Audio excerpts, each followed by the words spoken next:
Leonardo da Vinci, the original Renaissance man, loved music. His passion for music came only second with his passions of painting, and his futuristic ideas and inventions were also sparked from his obsession with music and the calming and brainstorming properties that it often provided for him.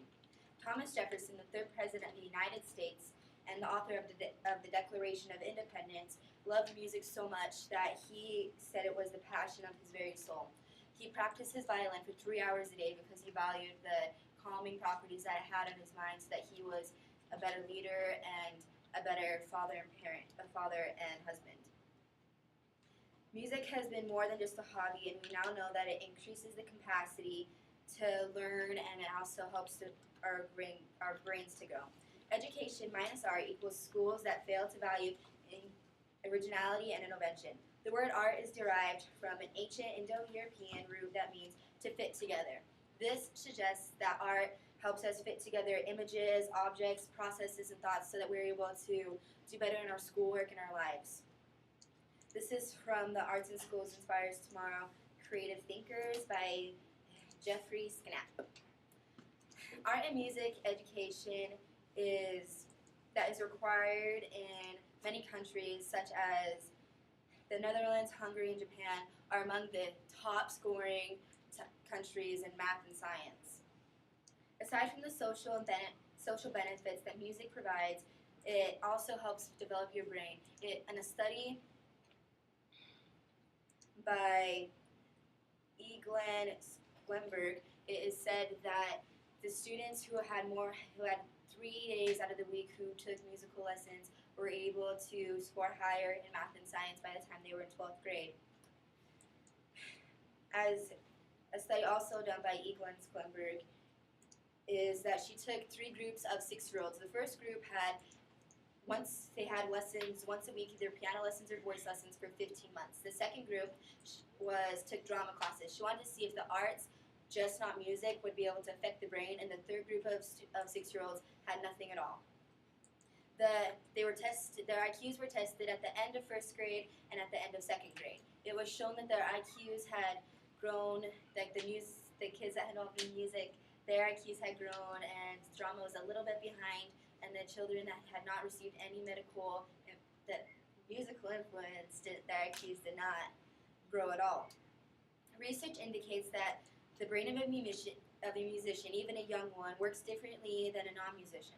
There are good neuroscience research that children involved in music have larger growths of neural activity that people that do not have music do not have. When you play music, your brain is using different parts of your brain. Your brain is using different parts of your brain, and so it is able to grow and expand more. This is from Dr. Eric Rasmussen, chair of the Early Childhood Department at the Peabody Penitentiary of Johns Hopkins University. Ellen Winter, from the psychological section of Boston College, and her friend Godfrey Skog, professor of neurology at both Israel Deacon's Medical Center and a medical student at Harvard, found changes in the brain of fine motor skills. This is due to the fact that when you have more music, your brain grows, and that you're able to increase your hand-eye coordination, and you have better ability to understand languages and math and science. Children's music workshop.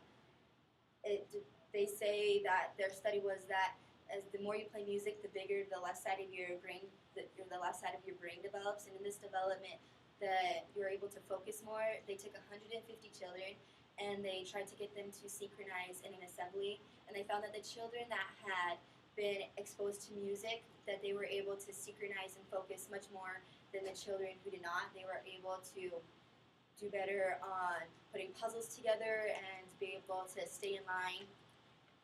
And TVLC researchers Alexander Kalahi, Victor Mintz, and Andrea Chabot, they said that they also agreed with the study from Ellen and Godfrey that the more you have music, the more you're able to focus, and the more you're able to focus, the more your IQ is able to go. It helps reduce it helps reduce your fidgeting in classes, and they found this was a big help to students who had had any musical exposure. By the time they were in 12th grade, they were scoring much higher in math and science than the rest of their peers. If we focus how music has truly blessed our lives, then we'll be able to see that it has really brought the mankind into the greater ability to focus and maintain and be creative.